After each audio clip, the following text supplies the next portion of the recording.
Mais pour commencer, on parle des taux d'intérêt en hausse qui mettent à mal le secteur de la construction. Oui, qui dit taux d'intérêt fort, dit moins d'emprunts et donc moins de projets de construction. Les chantiers se font plus rares, ce qui nuit au secteur du bâtiment. Plus 35% de faillites d'entreprises dans le domaine de la construction en France. À Louhans, par exemple, un couple a vu le chantier de sa maison stoppé net car leur maître d'œuvre a mis la clé sous la porte. Et ils ne sont pas les seuls dans cette situation. Florent Clavel.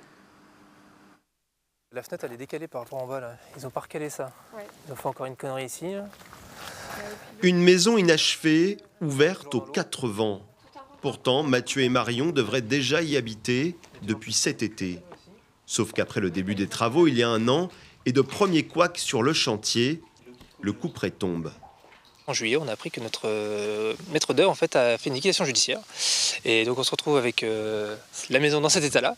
Et le souci, c'est qu'il y a eu une liquidation judiciaire avec une grande partie de notre budget maison qui est partie avec.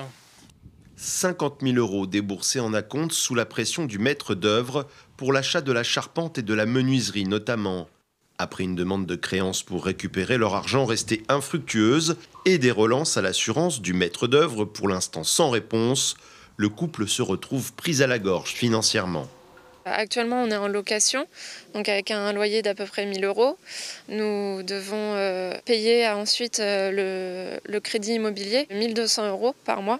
Donc on ne peut pas se permettre de payer un loyer et un crédit immobilier à la fois. Alors que les défaillances d'entreprises du bâtiment explosent, il faut donc redoubler de vigilance, insiste cet avocat.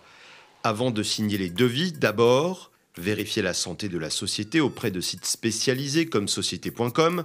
Son ancienneté, plusieurs années sont a priori un gage de sérieux. Prudence ensuite sur les acomptes.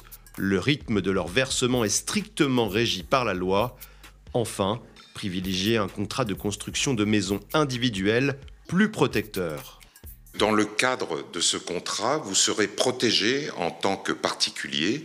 Vous aurez ce que l'on appelle une garantie de remboursement de vos acomptes. Cela signifie que si le constructeur est liquidé, vous aurez une assurance qui vous remboursera. Aujourd'hui, on va vous présenter notre maison, un tas de parpaings.